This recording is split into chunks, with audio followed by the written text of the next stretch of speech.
Hello, everybody. It's me, Bob Harris. Greetings. How's everyone doing? Let me get a little house cleaning done here.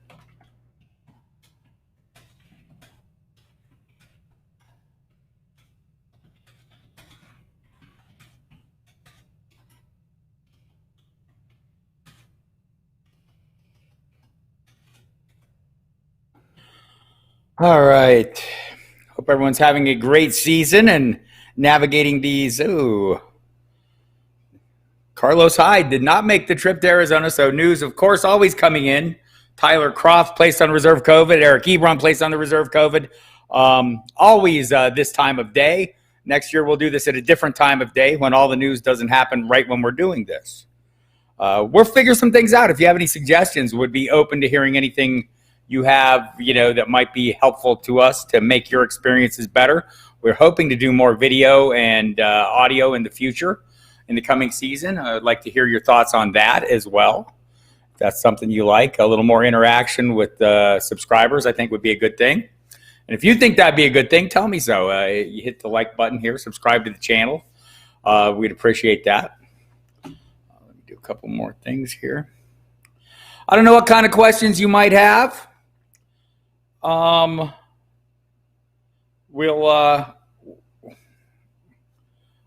I'm here to answer them. If they're Week 17 questions, if they're beyond Week 17, next season, if you have DFS questions, we'd be great to let you know that we will have postseason content, as we always do, at the site.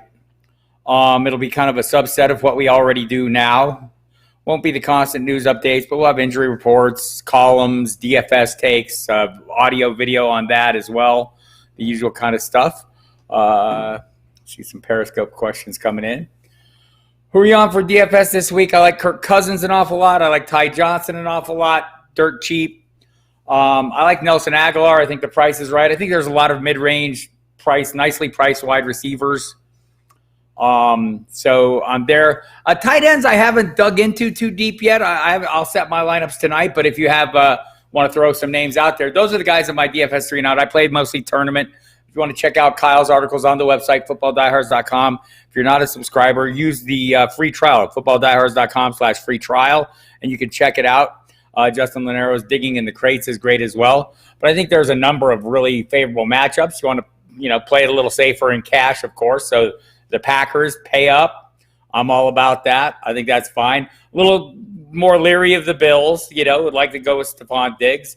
Allen Robinson, I think, is a great play this week. The Titans, all your Titans are great plays this week.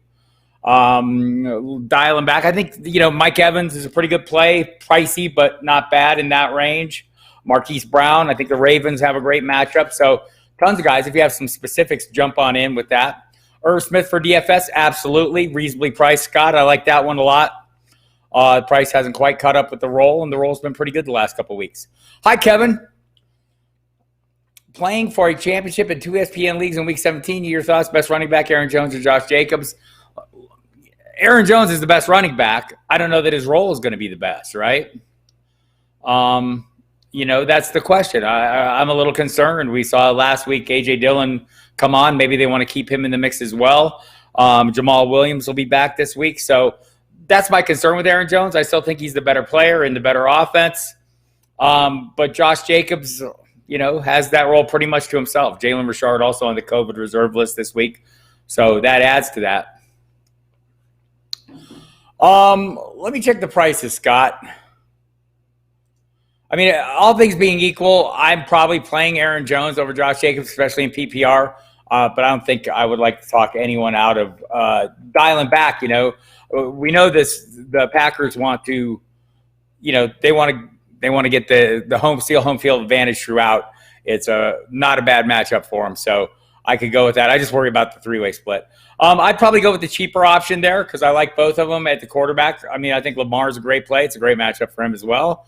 And he's been running a heck of a lot, so there's something to be said. But Tannehill, I think, would be the cheaper option with a hell of a lot of upside as well. We all know, what can go on with Derrick Henry. He could go off at any time. That hasn't kept Tannehill from producing at a high level, for 2 years now. So, and he's got great weapons. And as bad as the Texans are at stopping the run, they're almost equally bad at stopping the pass. Look, I think Kirk Cousins is the better play. He's playing the Detroit Lions. Kyler Murray is coming off an injury. He's practiced fully all week. And, even at that, you hear some hedging in the comments by Cliff Kingsbury, that we'll see how he is. And also, it's the Rams. And while they have a lot of injuries on offense and a lot of issues to deal with, they don't have those issues on defense so much. So I'd be a little leery of Kyler Murray in this one. And I think Kirk Cousins has, if you go to the website and read my DFS 3 and out column, multiple touchdowns, 20-plus point games. He's been playing really well. I don't know. Hold on one second, Scott Kobe. Let me get this. So I think there's other picks. Mike, asking thoughts on using Ty Murray, and I think we're going to have this Ty Montgomery and DraftKings as a value pick at 4,000. I really don't know. He hasn't had more than 3 carries for over a year, right? So I have questions about his role. I think Taysom Hill is there and can be an issue in red zone situations. I'd probably prefer Ty Johnson. I think he's like $300 more.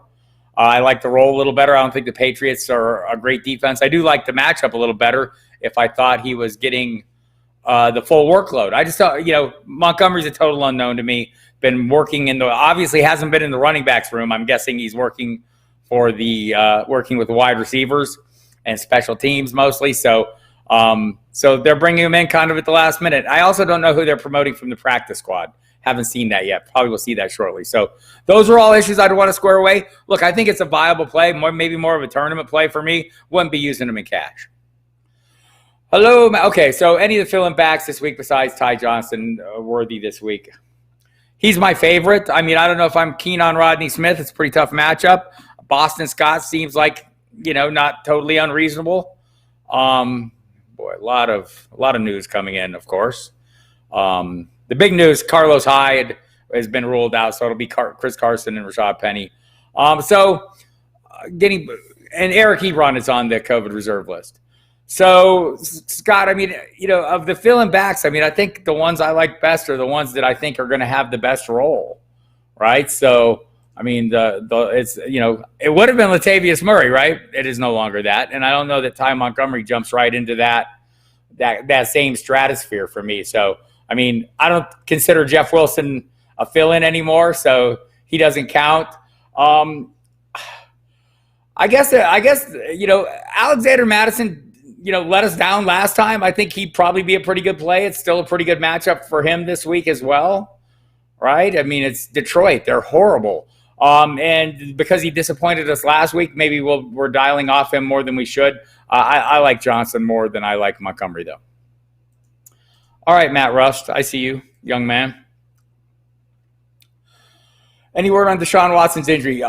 So basically what they've said, he wasn't on the injury report. He practiced all week, same with Kyler Murray. Romeo Crennel said yesterday that he was keeping that Deshaun Watson's playing is going to be in the game unless they get up by 50 at halftime. So that's probably not going to happen. So I like the Titans-Texans staff myself. Best wide receiver, T.Y. Hilton or Robbie Anderson. Probably the matchup, I'd probably lean Hilton, but I think Anderson's good every week, Kevin. All be chances. So I think that's Matt Resta has a good point. Ty Montgomery on DraftKings of the PPR and might well help fill that pass-catching role. And I agree, Taysom might well ruin it. What do you play? So over Malcolm Brown if Cam Akers plays? Yes, I'm not playing Malcolm Brown if Cam Akers plays, and that's not even knowing if Cam Akers is really going to play. I mean, just him being active would push me off Malcolm Brown. Honestly, I think Malcolm Brown's an okay play. I think they need to get him fortuitous situations for him to be effective, like at the goal line. I don't know what to make of John Wolford. Maybe he catches lightning in a bottle.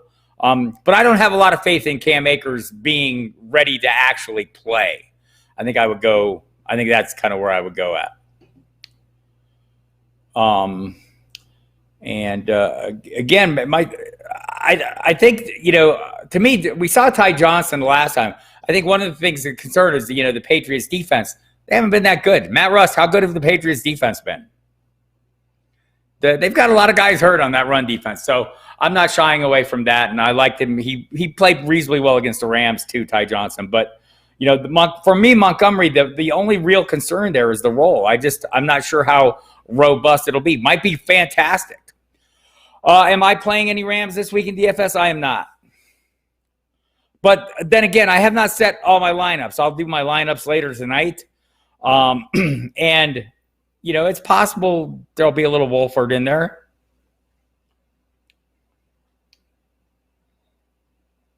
Fair point, Matt. Pat's defense not playing well, but it's the Jets, and Dollar Bill hates them with a passion. Almost as much as I hate them. Well, I don't hate them. I hate their offense, though. It's pretty horrible, right? As we're talking here, I'm adjusting some of the rankings because I see things I don't like as much as I would like them to like them. How about that? We do that. By the way, if you guys have any comments about the site, hi, Brian DeBerg. Yeah, Kittle's a good play everywhere. I think that's look, there's not going to be a Travis Kelce this week. Darren Waller's always a decent play, but I think Kittle's a great play. No Brandon Ayuk, no Deebo Samuel. I think he's in a good spot in this matchup. Seattle's playing better defense. They're not a good defense.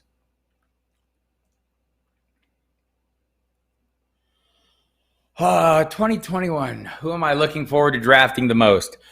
I'm waiting to see who's cheap. It'll probably be, I'll start making my list of disappointing players. Guys who let us down, who came up small. We'll see how far Lamar Jackson falls in drafts and Patrick Mahomes. I think one thing I'll be doing is going quarterback later again. I keep thinking, back to August when I'd be in drafts. I go, why is Ryan Tannehill still here in the 20th round? What the hell's going on? Or why is he our 20th quarterback? And so, I'll be looking for some value. I think in general, the guys that I'm most looking forward to drafting are the guys who are the best values. And I think those are generally the guys who disappointed this year, except for Julio Jones. I'm not drafting him. Who is falling the most this week? It's falling the most this week for me. Not sure who is falling the most. Who am I down on? I think the guys that, on teams that I'm uncertain about, guys I would love to play, Josh Allen, Stephon Diggs. I'd like to play some of those Bills components. I just don't know what the plan is for them. It doesn't seem very trustworthy to me. And that's always a concern. Especially this week, if you're playing cash games, as you always want to, go with guys are going to be on the field, or at least if they're going to be off the field, they're going to have a big hand in what goes on if the score gets up or whatever. I don't know if the Bills are going to just not play anybody or, what. Sean McDermott's playing it pretty coy, and that's a bit of a concern for me. I hate it when that happens. I'd like a little clarity. At least Bruce Arians is telling us exactly what he wants us to know. I don't know if I trust him, but at least I can be mad at him and not at me if it goes south, right? Who's falling the most? I guess it would be the people that I don't think are going to play full games, or people, guys on teams where I know they're resting some of the kimonos, like, the Travis Kelce. We haven't heard anything about him. I don't think he's going to play. Those are the guys I'm most, and I'm not interested in any of the Rams receivers. Robert Woods would be falling because he's playing with John Wolford. Some of the matchups I don't like include, DeAndre Hopkins this week. So I would play with Mike Williams in the flex this week, Kevin O'Brien.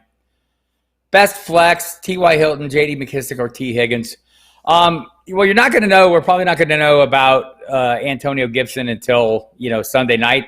It sounds like he wants to play. I think McKissick's a great play pretty much any week in PPR, but I wouldn't talk anyone out of playing Hilton. It seems like a very safe play to me. We do know for T. Higgins, that's the Ravens secondary is getting guys back, so I'd be a little worried there. I see a lot of the usual, a lot of high scoring. We've had a lot of scoring this season, Scott. So, I think, you look at games like the Packers, Bears, I think we're going to have some scoring there. Buccaneers, Falcons is going to be scoring there. Titans, Texans going to be scoring there. So I'm hoping the Colts put up a bunch of points as well against Jacksonville, even if Jacksonville can't do anything. So I do see a fair amount of high scoring games. Some of them are going to be really unpredictable, though. Some of the ones where we don't have the kind of clarity. You'd like to see the Seahawks get their offense back in track. Maybe it'd be good for them to do that. Their scoring has been down a bit the last couple of weeks. Maybe they want to get that pump primed heading into the postseason. But in general, Vikings and Lions, I can see that, the Vikings getting out in front. I prefer Irv Smith, Kevin O'Brien this week. The Falcons do a lot of things bad. One of them isn't guarding tight ends. They do a pretty decent job there. Not that Gronk isn't a scoring threat every single week. He is. But I just think in general the matchup favors Irv Smith, who's come on enough the last couple of weeks, and clearly still no Kyle Rudolph. So I like him a fair amount. By the way, I appreciate you all coming. If you have any thoughts on what might make these Ask Me Anythings better or any of our content better, would love to hear your input. Subscribe to this the YouTube channel if you haven't already. We appreciate that. And like this video, gets us up in the algorithm. And here we go. Buffalo Bills making some roster moves. Let's see what they've done. Okay, so Tyler Kroft announcement. So he's gone on he's positive for COVID, and they've elevated some practice squad players. So a lot of that kind of thing going on right now. In case you missed it, Eric Ebron just went on the COVID list. In case you missed it, even bigger picture, the Saints have no running backs. We were talking about Ty Montgomery earlier.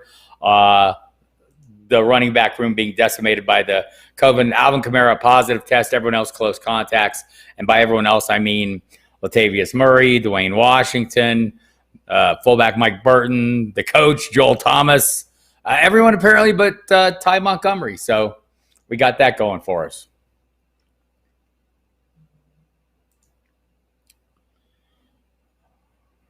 A little more news coming in. So, hi, Mr. Wheezy444. I do expect that Taysom Hill's role might be a little more robust, right? I mean, it's just kind of a hunch, but, I was talking earlier. I don't really have a really great expectation for Ty Montgomery. If you go back, I mean, he's not a heavy use guy. We haven't seen that. It's been more than a year. I think in the last game he had more than 3 carries was last December with the Jets. That's not a lot of carries, so it's really difficult to say. And Scott Kobe agrees, a little later time. I think that'd be a wise choice, and we'll try and work that out. Part of that is dictated by when the radio show I'm doing starts and how much prep I have to do for that. But really need to find a little better lane. So, kind of thought about this when we did it. Said I just picked the time. Oh, I don't take into account the time difference in the 4 p.m. deadline. So we're Eastern time. So I'm here in Mountain time. So it's 2 hours earlier. I just didn't think there'd be a conflict. So either earlier or a little later, Scott, I think is what we'll do. Matt wants to know, with Hayden on the COVID list and Landry pissed about his COVID missed game, can we count on Landry for 10-plus catches? I would count on a fair amount of offense there. Yes, I would. And I don't know about 10-plus, Matt, but I'm counting on a pretty good game. Kamara would definitely be out if there's a playoff game next Saturday.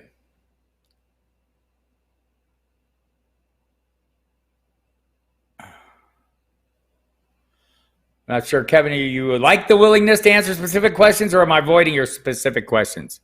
I try to answer them. Look, the funny thing is, when I do this, and I mean, honestly, when I'm talking to subscribers, listeners, viewers, etc., I'm not talking to you like I'm an expert and you're not. I'm talking to you like the guy who makes you the expert.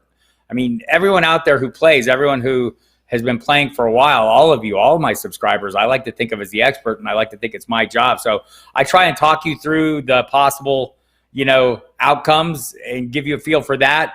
I'm not sure I'm the guy who needs to tell you who to play. I try to do that. I try to give you an answer. Like when I get an either or question, I try to answer it with the guy I would choose. But I also try to make an argument for the other side, right? Or the other players, or, at least give you the full range of possible outcomes. Something we've been doing here since I started doing this in 1993. And I think, again, I don't know if people throw the word expert around. I have an old joke, an X is a has-been, a spurt is a drip under pressure. I'd like to think of myself as a professional, whose job it is to make you better, is to make you the best informed fantasy manager you could be at any given point in time. So we do that with the website a lot. I'm trying to do it more with the video. If you guys like the video and you want more of it, let me know. I think something we're looking to do is add more interactive content. And part of that is driven by how much, by some of our other responsibilities and some of the things we're doing, but maybe we have the perception wrong. My biggest draft regret this season.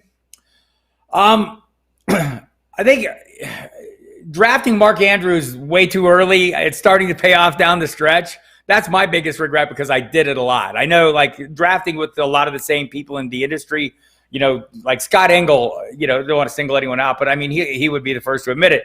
He was all in on drafting Lamar Jackson as early as possible, right? I know people who are drafting Patrick Mahomes. I mean, going as early as the first, second. I think my biggest regret is not waiting later on quarterbacks and not drafting Aaron Rodgers a lot more and Ryan Tannehill a lot more and Daniel Jones way too much. So most of mine center on the quarterback. My greatest success, though, was I drafted a ton of Dak Prescott. Would love to see what he could have done with the whole season because he was killing it earlier. Matt, we're working on this. Matt Russ wants to know if we can do another Diehards playoff challenge on my fantasy league next week. I'm hoping so. Either that or some DFS. Watch for that on Fantasy Dirt as well. I think we're going to set up something there because if you're listening to us on the radio, the Football Diehard Show, we'll be going just to Saturdays. Lisa Ann does fantasy. Will be in our Monday night slot. Love having her back with Adam Ronis. Friday nights will be Kyle and Ray in the drive. And so it'll be me and Dempsey back to Saturday, but also me and Dempsey sticking with Fantasy Dirt every single day. So we'll kind of alternate 3 days and 2 day weeks with Fabiano. So we'll be doing leagues there and some postseason stuff there, Matt, as well. And I appreciate the question. What do you guys, what do you guys want to see more of? What were some of your big errors? What can we do to fix some of these things next year? I'm always trying to think, as I look back, what the things I did wrong. Yes, Scott, the contest will be open to all listeners at that point. So I hope you can listen. If not, maybe we can work something out if you leave me a note here. But what were some of the things that you did that you really feel, like didn't work out for you? One of the things I think this year, and I thought about it a lot, I drafted Travis Kelce a lot very early. I should have drafted him in the first round. Who was a more reliable first-round pick that gave you the most separation from the field at his position? Why did I not draft Travis Kelce? Why was I drafting guys like Joe Mixon in the middle of the first round when I could have had damn Travis Kelce? That's a regret. Hey, thanks, Big Red Spear. I appreciate that. And you stay well, too, and look forward to interacting with you more. Playing into week 17, would you start Brady or Lamar this week? I'd start Lamar this week. Waited too long on a second back and was light there. I think there were leagues where I did that. There were leagues where I was really, I'm always like a cheapskate and I see potential values. I thought, if you'll remember, you probably heard me talking about this a lot on the radio or even on some of the interactive content we did then. I was big on there was a series of wide receivers going in about the 6th round. I'll tell you who they were. Will Fuller, who I think was on his way to certainly paying off. He was going to end up being a wide receiver 1 or 2, totals by the end of the year had he carried on the way he was going. AJ Green, a total abject failure. And Marquise Brown, who starting to pay off down the stretch like Mark Andrews did. If I was getting Mark Andrews in the 3rd or 4th, I was pretty happy. In the end, I'll probably wish I had not invested that money. I'll be wishing I grabbed Travis Kelce in the 1st. What the hell? But these will be things. More ask anything. We will do more of those, Kevin. I don't know if you caught it this year, but Emil Kadlik and myself and the staffers, we did a lot of mock drafts with commentary and things like that. We'll do more of that with you guys joining into the draft and drafting along with us. I think that was really helpful, and I learned a lot from that, and I hope you guys will too. And we'll do more of that, and I'll do more of this kind of thing. They ask me anything during and I'll do them during the playoffs too. This coming month. If Akers and Madison If Akers plays and Madison sits, would you go Brown or Boone? Madison's going to play. He's off the injury report, cleared from the concussion. So I think it's a moot question. I would play him over Brown for sure. Look, I was in on Malcolm Brown. I have a lot of shares of Malcolm Brown that I drafted because he was so cheap during the season. I think he's a reliable guy. They trust in certain situations. They're just going with the younger guy. So with Akers out, I think Brown gets the full workload. I can't see, we all know what happens at running back. Crazy things happen. Xavier Jones and Raymond Calais seem more like special teamers to me. But that doesn't preclude them from doing something. But I think Brown would be the more trustworthy play there. But in general, I'd rather play Madison than Brown all day long.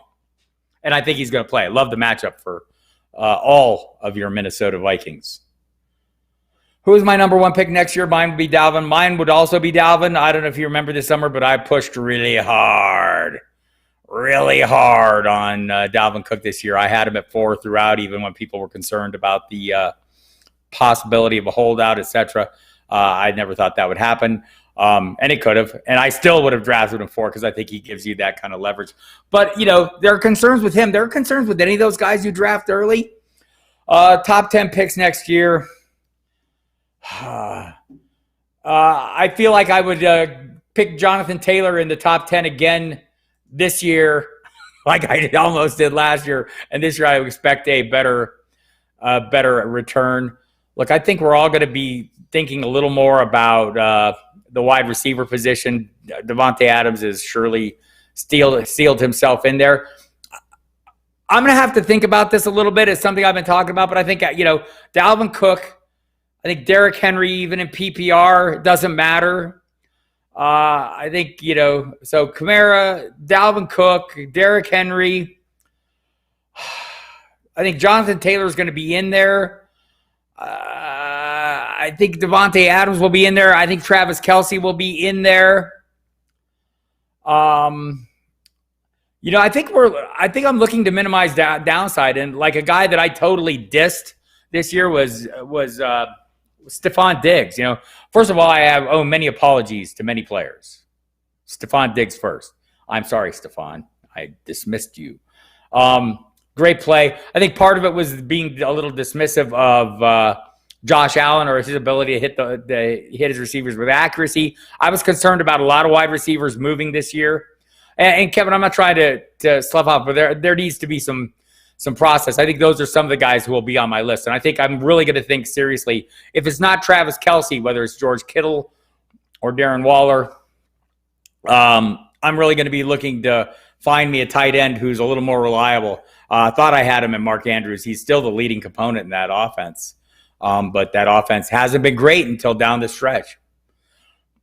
It does, Matt Rust. People will be surprised to learn our full rankings are available, adjusted throughout the week, right up into Sunday. So Scott Kobe would love to draft against us guys next year, and it does, and we'll do that. We did. What did we do? Even a couple every week, and we'll probably do that again this summer. They were very popular, and we usually have myself doing the analysis, watching, following along, discussing the picks, Emil, and whether it's Kyle Dvorak, Jen Ryan, John Laub, or multiples of those, along with you guys drafting. I think it's a really good time and a great way. And maybe we'll set up a list where you can hit us up, maybe on the Twitter or whatever, and get on the list so we can figure that out. Who's more likely to score 2 TDs, Wolford, Bridgewater, or Taysom? Wolford. I regret dismissing Allen and Diggs. Mr. Wheezy, 444. You and me both, man. And 40 best balls. I know it was horrible, man. And he was dirt cheap, right? Everyone was off him, Matt. The previous question about regrets. There were a lot of guys. So I kind of sat down before, and we'll talk about this. I'll be doing this through the off season too. Maybe we'll try and see if people are up for a weekly or semi-weekly thing where we can just sit around and shoot the breeze like this. I know in season we're sitting here and we're answering lineup questions so fast. It's hard to, think things through. And I'm still not quite to that point where I'm thinking things through. I'm still chasing a little bit on the news. I do see Allen repeating his success to Scott Kobe. I think I hope I'm saying that right. Kobe. Is the E silent? Kobe. Anyway, yes. Look, we thought he was pretty good going into this year, but we had questions about his ability to throw the football with accuracy. Turns out he can do that. And that's something I think we all need to remember. What is one day is not necessarily the next, right? I mean, people are working hard to improve themselves. They want to get better. I think about Kenyon Drake coming into the league. Had a reputation as a lousy pass protector. He does not have that reputation anymore. Why? He had a good position coach early on who worked on it, and they worked the hell out of the situation. You think about some of the defenses this year that were great to start the year. The Indianapolis Colts were impenetrable, right? They're not necessarily that now. Seattle's defense was the worst defense in the world early this season. they're getting better. So I think those are the kind of things we need to not get stuck. We get trapped in a prison of, I saw this. This is what I saw. This is what it is. No, this is all an evolving thing. And we need to be mindful of that as we go along. So that's something I'm trying to, I try to work on, or my thought processes more than, it's easy to sit here and, throw out player names. I want to put a little bit of the process to it. And one of the things I try to think about every year is how can I be smarter about this? And part of that is going back and looking at some of the questions you're asking. What are my regrets? What are my biggest mistakes? That's the first thing I do. Who disappointed me? Who disappointed other people? Those are the guys I'm going to get value on. So what round would I see James Robinson and Antonio Gibson being drafted next year? Second. Who's the up-and-coming player for next year? I think some of these rookie receivers, Justin Jefferson comes immediately to mind, is going to be on the rise, and well, he should.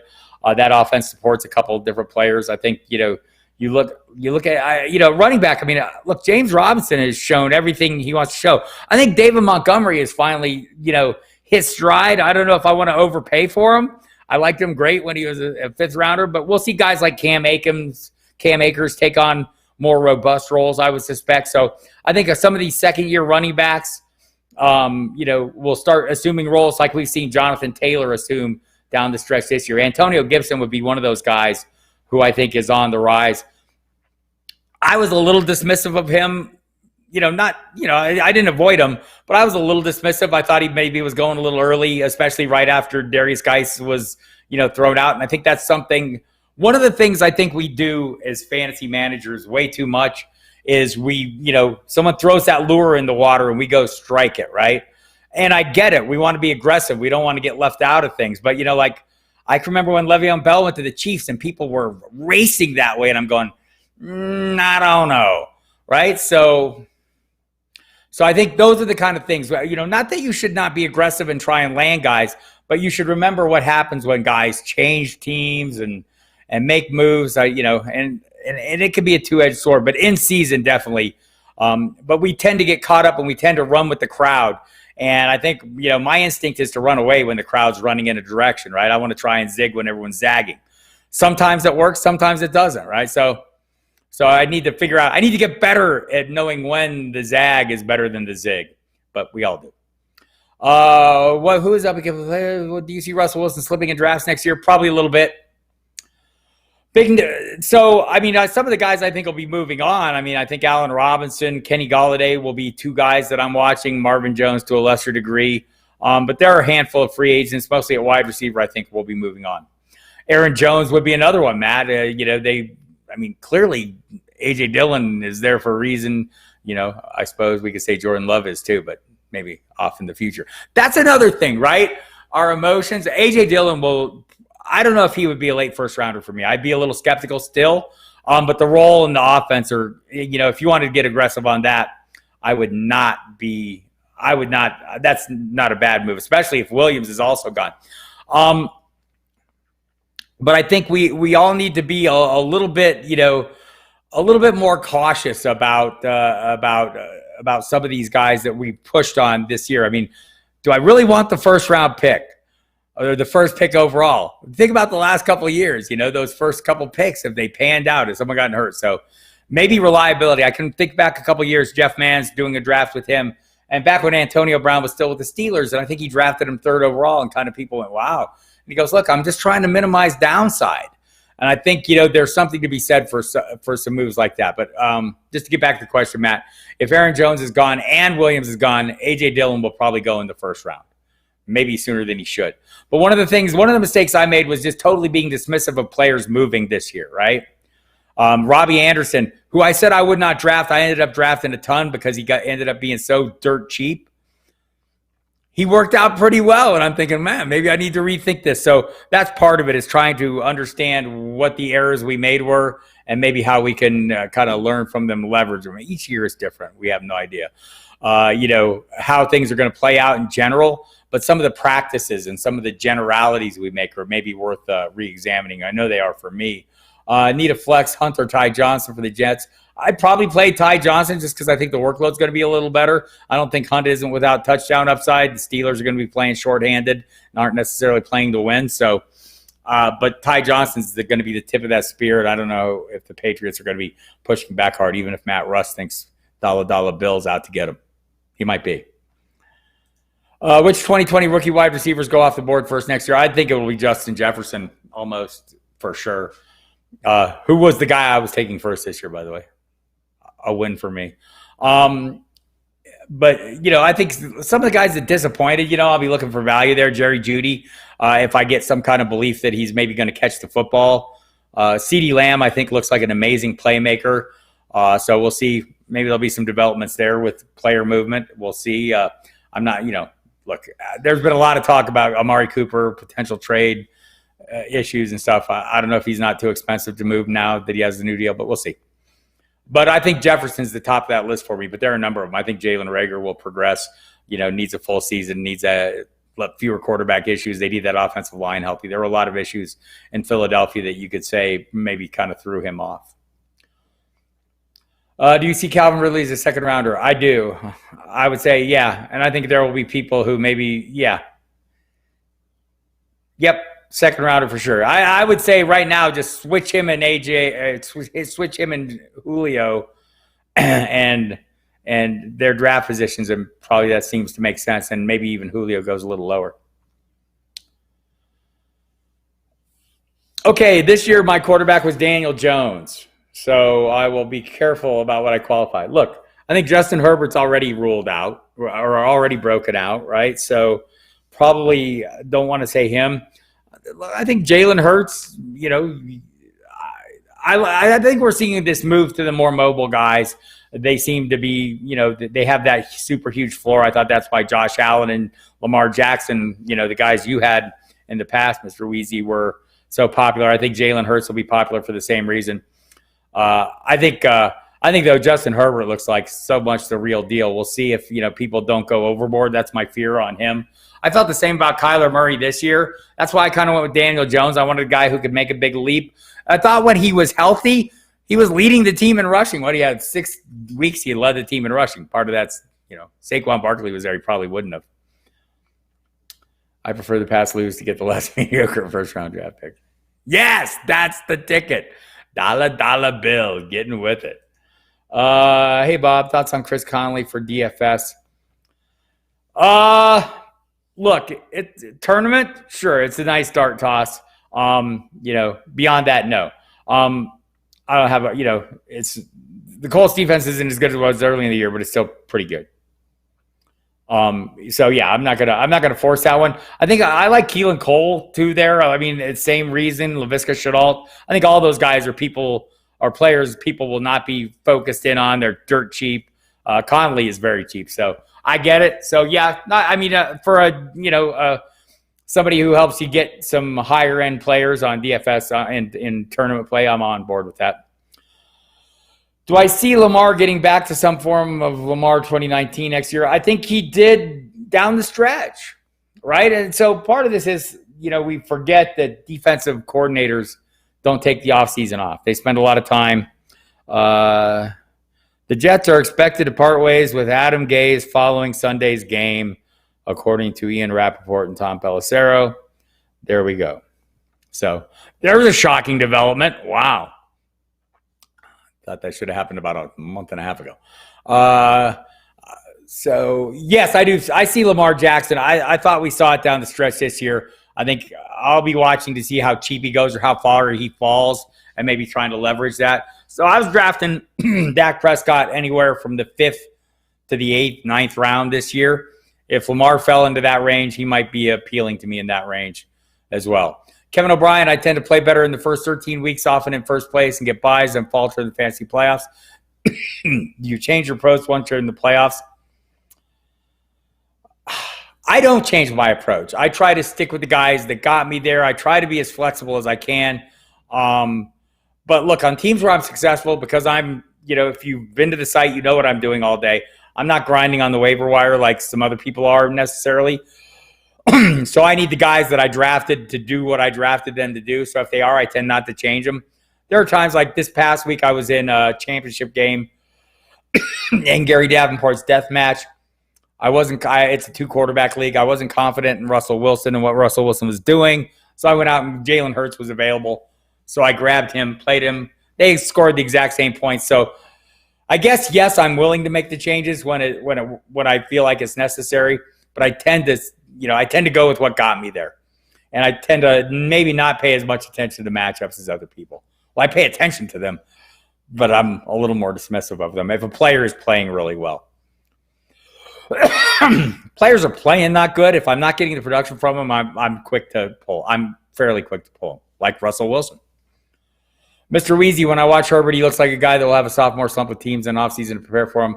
I'm concerned he isn't as good as we think. I think he's an aggressive player who pushes the ball down the field, sticks his head in the middle of guys' chest when he goes to run. I don't know. I think I underestimated him coming in, and so I'm less likely to underestimate him going forward, and maybe overcompensating for my underestimation coming in. Entirely possible. But I just like how aggressive he is pushing the ball. He's not afraid to let go of the ball. I think when you look at some of these quarterbacks, what was Carson Wentz's biggest problem this year? He wouldn't pull the trigger, right? He was holding the ball too long, waiting for things. This kid is not waiting. He seems to, I thought his off-field demeanor kind of put me off a little bit. It turns out he's just a kid, and when you put him in a place where he feels comfortable, apparently the football field, he has, all that kind of mild-mannered demeanor goes by the wayside, and he goes kick-ass balls to the wall. Yes, that is true, according to Joey Harrington and others. Marcus Mariota. I need a QB this week. Cousins, Herbert, or Tannehill at QB. I played Tannehill, Cousins, Herbert in that order.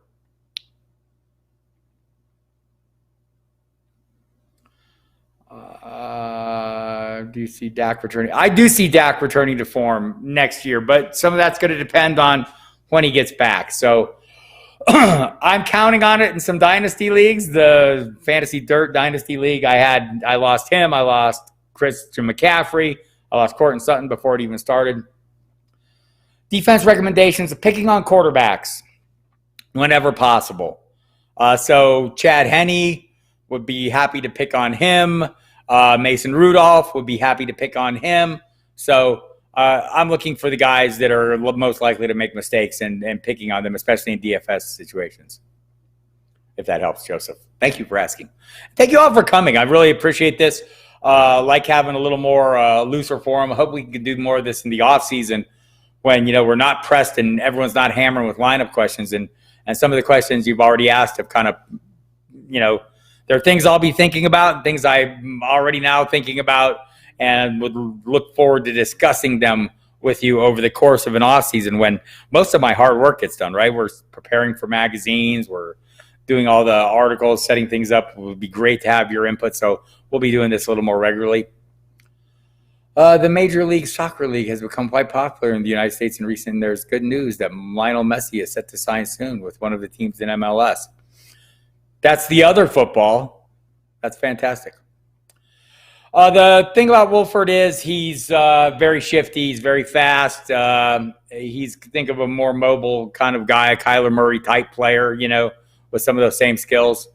So what I've seen of him mostly is if you've watched recently, you've seen some airing of some of the scrimmage footage that basically earned him the backup job with the Rams.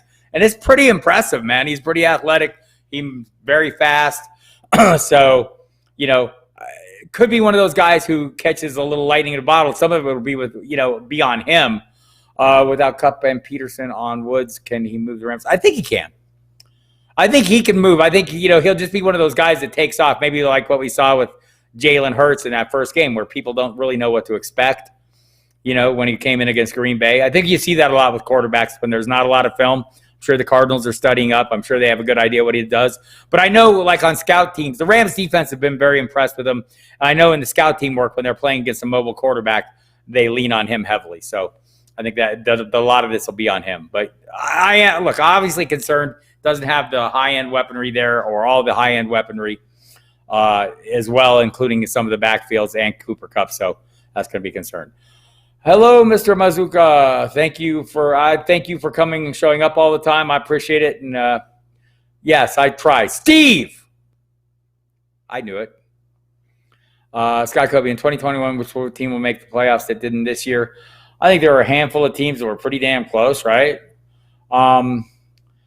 I was looking at the list this morning, and some of them were leaping out. Let me look at the list and see what I was thinking of the teams that were not in. Look, I think Washington's going to be a better football team, but they may still get in. 49ers, I think, are going to be a dangerous team. Raiders are going to get better. Sorry, Broncos, you're not on my list. Panthers are going to get better, but I don't know if they're going to get that much better. Colts, if they don't make it, they look close next year. I'm assuming they'll keep. The Falcons, have a lot of really good personnel, just can't seem to put it all together. I think those would be a few. If the Dolphins don't make it, I think the Dolphins are building a great thing there. I'm hugely impressed with Brian Flores, what he's building there. And I like some of these teams where we see these coaches coming in and they're working on that culture. Matt Rule has talked about it a lot. These guys have to learn how to win, right? So, teams that are used to losing, cultures of losing where it's been acceptable. I think those things take a little time to change. And when I look at what's going on in Miami, they're changing it quickly. I know we kind of scoff at the Bill Belichick coaching tree. I think some of these guys, Joe Judge, I like the way he's establishing things. I don't have the same vibe I'm getting from the early success, but we'll see. Maybe he'll do a lot better when he has Saquon Barkley and a full contingent and a full year under his belt with these guys. But I do think he's instilling a bit of a culture there. Him, Matt Rule, and Brian Flores are young coaches that I've been very impressed with. Super Bowl prediction, I haven't really thought about it. Chiefs. No, Chiefs. I think it's a little more wide open on the other side of the ball to me. Look, I was a little skeptical of Gaskin, but clearly he's established himself. We'll see what the draft brings. I think, running backs are pretty much, a disposable commodity, fungible. They come and they go, and they can move along and do something for someone else. But I think Gaskin's looked really good. I think Salvon Ahmed's looked good when he's gotten the chance to. But now that Gaskin's back, I think they're fine leaning on him. He's had some injuries and attrition there, and some change. Look, when the season opened, who do we think the running backs are going to be? Jordan Howard and Matt Breida. So could very well be the next Myles Gaskin is going to Gaskin this Gaskin. Oh, God, there'll be a whole bunch of guys that fall out of the first round. Joe Mixon's out of the first round. Michael Thomas is out of the first round. I bet you. Those are the two that leap immediately to mind. And I think, look, if Devontae Adams wasn't already going to the first round, he will be this year.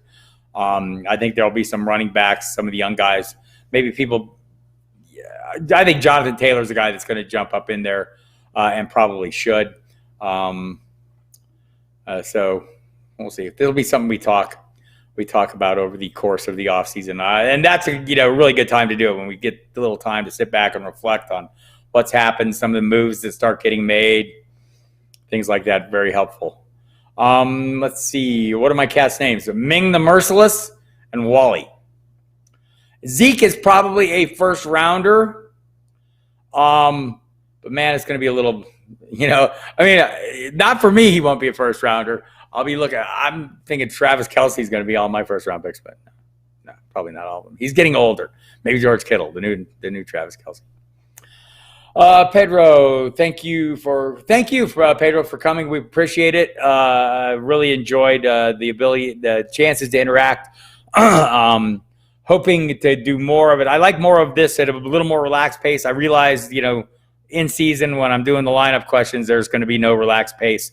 But I do appreciate having a little more thoughtful conversation with you guys because I learn from you as much as, you can learn from me. I like to hear what the things you're interested in. I'm hearing from some of these questions here. As I go forward, I will probably have lists of some of these things ready and available and not fly off the top of my head. But these are all things I do naturally as we start preparing for the magazines as well. And we'll be doing those again this year, the Pro Forecast, Football Diehards magazine. Likely see the cheat sheets and some of the titles we did not do this year come back. So looking forward to that this coming off season, and also adjusting the time of this video so all the news doesn't happen while we're doing it, and maybe doing some, so there may be some opportunities to adjust the schedule so I can do these earlier in the week, various times. Definitely would like to get more interactive content going, and the YouTube channel is a great way to do that. If you aren't already subscribed here, please subscribe here. Would appreciate if you like the videos when you watch them. Helps us get up in the algorithm so more people see them and maybe more people will like us and figure out what we're up to. How high do I see Taylor going in the first round? Tail end. I was drafting this year. I drafted him as high as early in the second round. I think what we're seeing down the stretch is what I drafted him to be.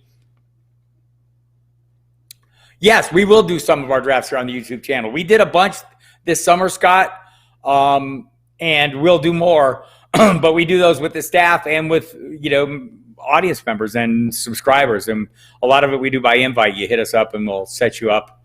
So Colts quarterback in 2021 will be Phillip Rivers.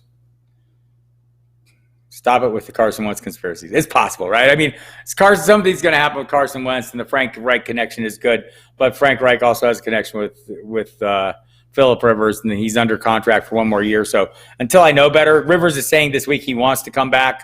T.Y. Hilton also wants to come back, but my guess is he will come back and get one more year in. But if there's an opportunity and there's some way they work out a deal, I wouldn't put it past them. We all see some crazy things, based on these connections. How we saw Arizona Cardinals give up on a first-round quarterback and fire a coach after 1 year to get a guy to hire a guy that would coach up Kyler Murray. So these connections do matter in some cases. It will be some number. The shot putter will shot put. I don't know how the ball even goes down the field when he lets go of it, but it does. And he'll say, "Dadgummit," when it doesn't.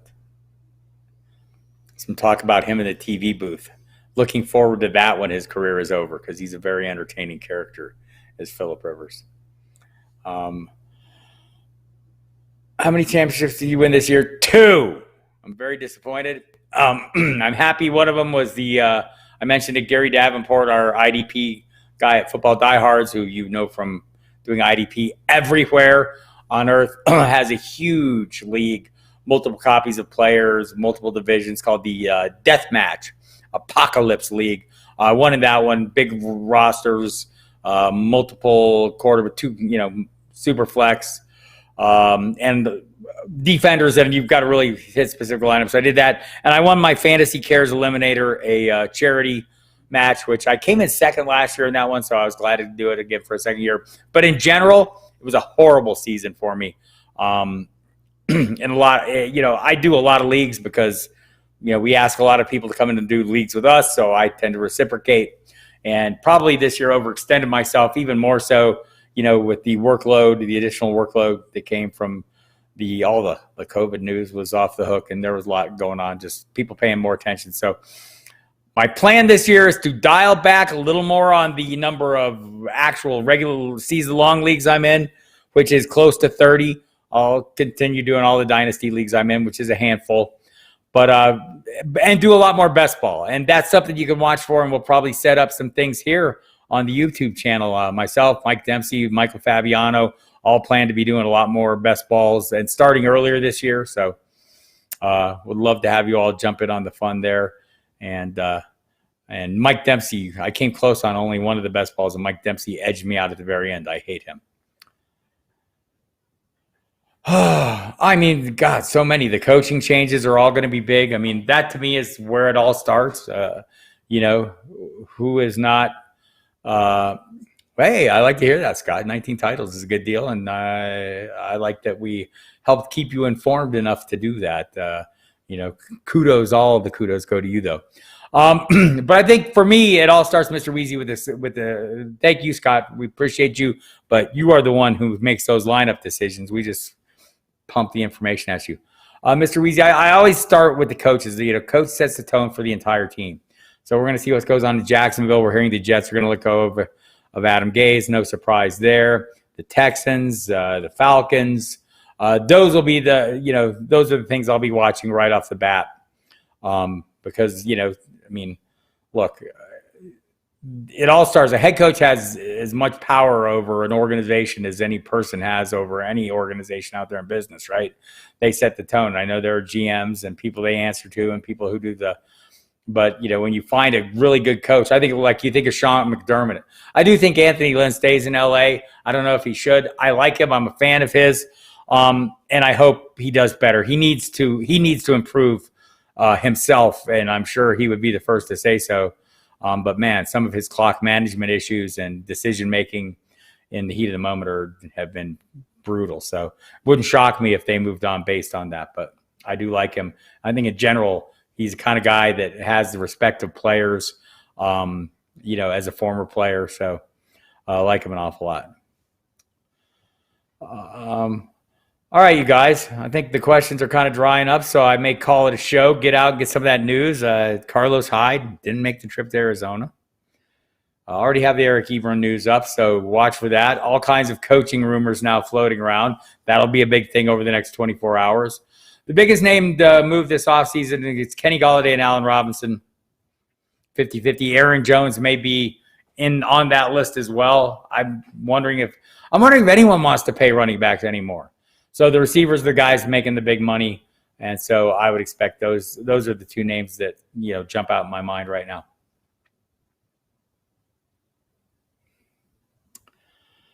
All right, kids, I'm going to get back to work. I appreciate you all coming. Once again, I appreciate everyone coming all season long. We'll be doing more of this. Watch my Twitter feed and the Football Diehards at FF Diehards for more on notifications, etc. If you're a subscriber to the site, you'll probably get emails about this. So if you're not a subscriber, go subscribe, or at least sign up for the mailing list. So you'll get these kind of notifications when we're doing this. But tons of great content. If you haven't seen it, go there, footballdiehards.com/free trial. We'll get you a look. If we'll start having subscriptions for the coming season. If you want to get a discount when you subscribe, use the promo code Diehards. It'll help you out. And listen to me. Football Diehards will be on Saturday nights on SiriusXM Fantasy Sports Radio. Thanks, Mr. Weezy. I appreciate it. Football Diehards Saturday nights. Looks like 7 to 10 early on, so that could adjust a little bit. I'll be on. Mike Dempsey and I will be splitting duties with Michael Fabiano on Fantasy Dirt. That's 5 days a week at 6 p.m. Eastern time. So check that out as well. Otherwise, hit the website and look forward to a great offseason and interacting with you all more. It's been a great time. Really appreciate you and having you here to bounce ideas off of and to bounce on. There. Wow. Is that okay? All right. Good luck this week.